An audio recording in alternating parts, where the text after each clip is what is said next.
incorporados a fondo, trabajando con mucha intensidad, desplegándonos a lo largo y ancho del país.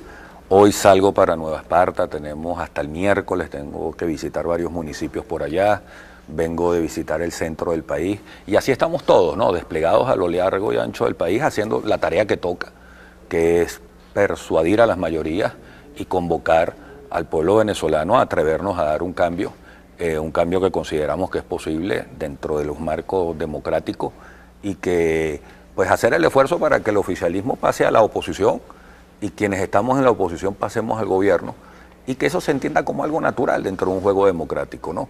Y por supuesto luchando con mucha fuerza, con mucho entusiasmo, con mucha ilusión de que las cosas fundamentalmente mejoren para el país. No se trata de que mejoren para el gobierno, para la oposición, sino que mejoren para todos los venezolanos, y yo creo que ese es el desafío común que tenemos todos, ¿no?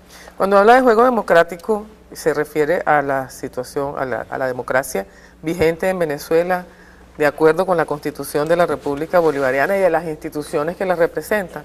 Se lo pregunto porque desde el lado de la oposición pues hay acusaciones de alta dirigencia, que, bueno, que el proceso electoral no se está dando en condiciones transparentes, incluso hay cuestionamientos al Consejo Nacional Electoral, e incluso hay algún análisis que, informaciones que se han colado, que han denunciado diputados de la Revolución sobre la posibilidad de que incluso el candidato Capriles se retire de las elecciones. ¿Cómo ve eso? Roberto Enríquez, ¿confía el partido COPEI en el Consejo Nacional Electoral, en las condiciones en que va a esta elección? Antes de que me responda, vamos a escuchar lo que decía José Vicente Rangel en su programa dominical. Siempre marca la pauta José Vicente en este programa los domingos, y aquí hace un planteamiento que es importante y sobre el cual hay que poner atención. Otros plantean irresponsablemente que está en preparación por el gobierno nacional un paquetazo electoral, es decir, un fraude. ¿Se dan cuenta estos voceros de la irresponsabilidad en que incurren? ¿Qué pruebas tienen para hacer tal afirmación? Hay algo más que decir al respecto. Con tan temerarias acusaciones se socava la credibilidad en el sistema electoral y se alimentan las tendencias aventureras presentes en la oposición, que evidencian inusitada actividad en las últimas semanas. En la propia MUD ya surgen severos cuestionamientos a la vía electoral y estímulos a la aventura, con lo cual poco a poco cobran fuerza las tendencias que empiezan a acorralar a los demócratas que hay en la oposición. ¿Qué se busca entonces? Desacreditar completamente la vía electoral y apostar a la desestabilización permanente y su consecuencia inmediata, el golpismo. ¿Qué dice Roberto Enríquez? ¿Existen esas dos posiciones? Yo no sé. No, mira, yo no sé de dónde saca esas informaciones el doctor Rangel, porque yo estoy en la MUD. Fíjate, son varias cosas, ¿no?, las que tú me planteabas. La primera, en cuanto a la candidatura de Enrique, yo no veo ni se ha planteado de ninguna manera otra cosa distinta a convocar a esos 6.700.000 venezolanos que ya votaron por Enrique, a que lo vuelvan a hacer. Y nosotros creemos que por allí hay una enorme posibilidad de victoria para la candidatura de Enrique. Eso no quiere decir que no se ejerza el derecho a exigir mayor equilibrio en la participación electoral. Eso es un derecho. Que la ley resorte durante una campaña electoral se modere o se equilibre. Ya COPEI introdujo el viernes pasado ante el CNE esa solicitud. El tema de que las auditorías se realicen, porque fíjate tú, los cuestionamientos, yo no he escuchado, las auditorías se han venido realizando, yo no he escuchado, la de la base electoral, la de las mesas solo se hicieron un 4%, pero fíjate tú lo que te digo, yo no he escuchado todavía a nadie que con evidencias concretas nos diga que el sistema puede alterar la voluntad del elector, o sea, que si tú votas por A, puede salir un voto por B. Eso no, nadie lo ha planteado con seriedad, por ejemplo. No lo dice, nadie lo ha planteado en el seno de la mesa. En las posiciones oficiales de la mesa de la unidad, no, ese no es el planteamiento. Pero ya lo que ni siquiera es ventajismo, sino que es un abuso estructural de poder, esas son cosas que tenemos que corregir, y para eso está el diálogo. ¿En qué basa usted el tema del ventajismo? Yo soy ¿Por qué dice que hay ventajismo? Porque si revisamos ahora la prensa nacional, pero fíjense los titulares, están la mayoría de la prensa nacional favorecen en fotografías, en titulares al candidato Capriles. La medición en televisión favorece también al candidato Capriles, hablando de todo el concierto de medios. ¿Por qué se habla de ventajismo si el candidato está en campaña también abierta? Yo soy un convencido de que cuando dialogamos las cosas se pueden resolver. Fíjate tú, en el 2005 hubo una crisis en el sistema electoral, hubo una abstención, un sector se declaró a la abstención, pero después cuando dialogamos se lograron que del 1%, creo, de las auditorías pasáramos al 52, 53%. Y eso fue dialogando, el oficialismo aceptó, la oposición exigió y se logró mejorar el nivel de la auditoría. Entonces, si ahorita se estamos haciendo unas observaciones, ¿por qué no atenderlas? ¿Por qué no escucharlas? Y debatirlas, por supuesto. Entonces,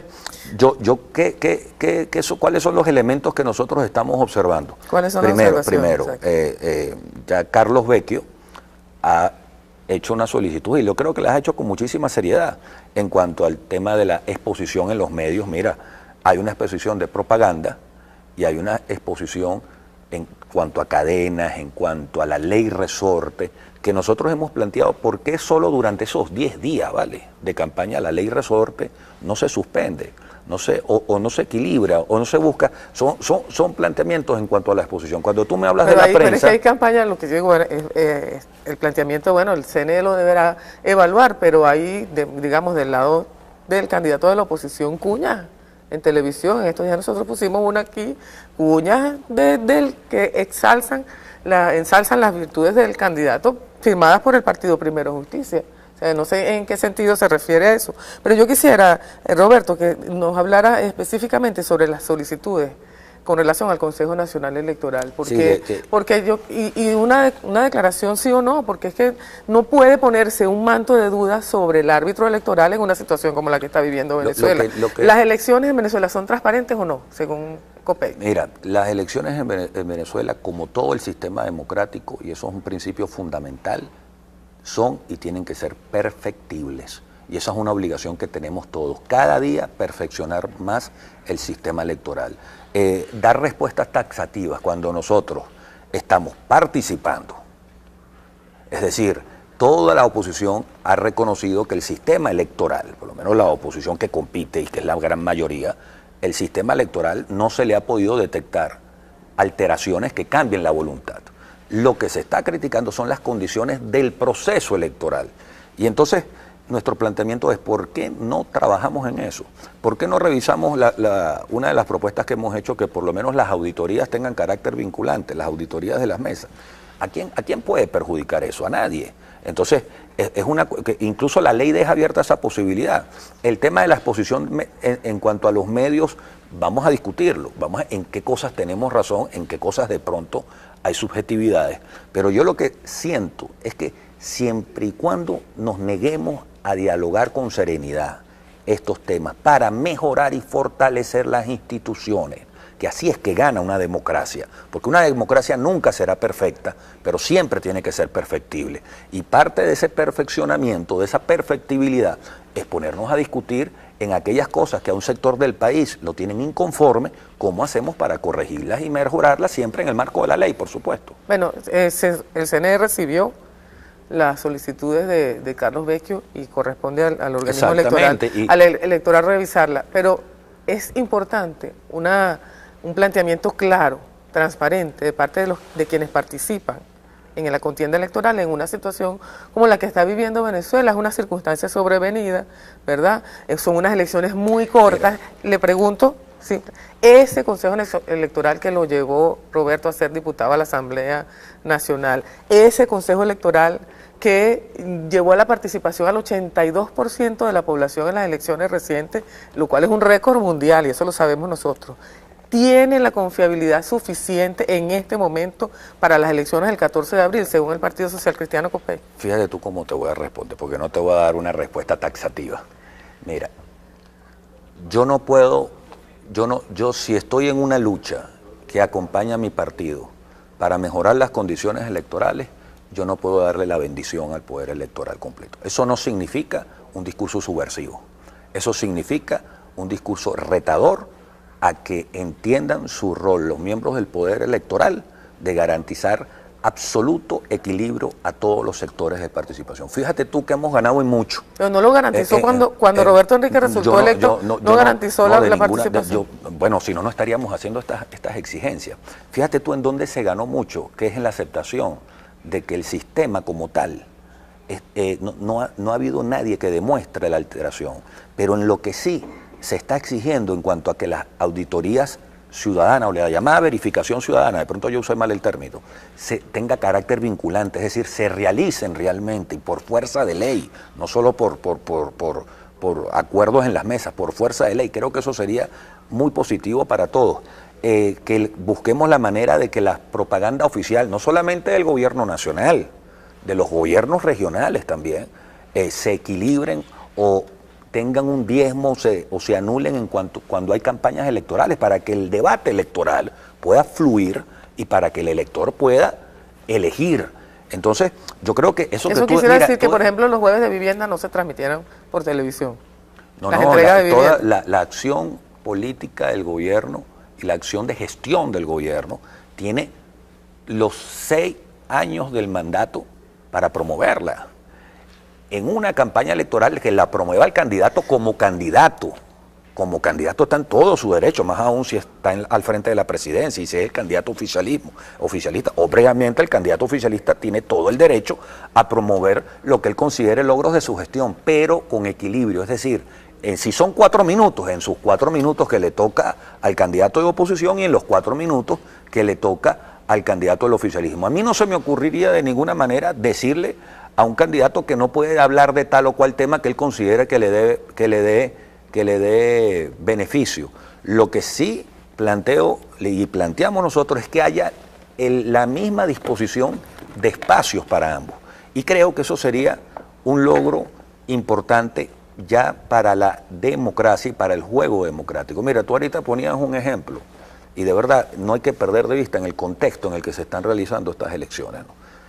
Una tragedia que ha sido la muerte del presidente de la República, muy dolorosa para un sector importantísimo del país y que otro sector ha visto con absoluto respeto.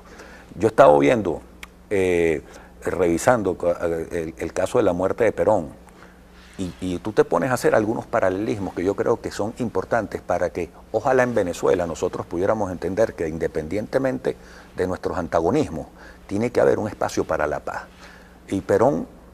Para la paz. Para la paz. Perón, cuando fue ya cuando sabía la fatalidad, lamentablemente yo no voy a especular porque el presidente no pudo hablar en sus últimos días, pero logró decir: vengo a morir a la Argentina para dejarle a la posteridad el signo de la paz a mis conciudadanos. ¿Y tú sabes quién fue el que dio las palabras, en las palabras póstumas en el velorio de Perón?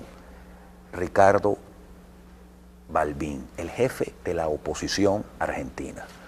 Y entre sus palabras dijo una frase que a mí me llama mucho la atención: vengo como viejo adversario a despedir a un amigo. Entonces, ¿por qué como adversario no podemos ser amigos? Bueno, esa fue la posición. Yo creo, esa fue la posición y se le reconoció la parte del gobierno a Copey cuando fueron ustedes, los diputados de Copey, fueron a la juramentación de Nicolás Maduro, pero ese es el discurso que no es igualitario en la oposición. Todos los partidos de oposición, y me consta, quisieron poder asistir a las exequias del presidente. Lamentablemente no se pudo, pero ojalá que podamos en algún momento pues rendirle con todas nuestras diferencias y que fue un adversario que ya no es nuestro adversario, quedan son sus ideas, queda el sentimiento, quedan son el sector político que lo acompaña como nuestro adversario político,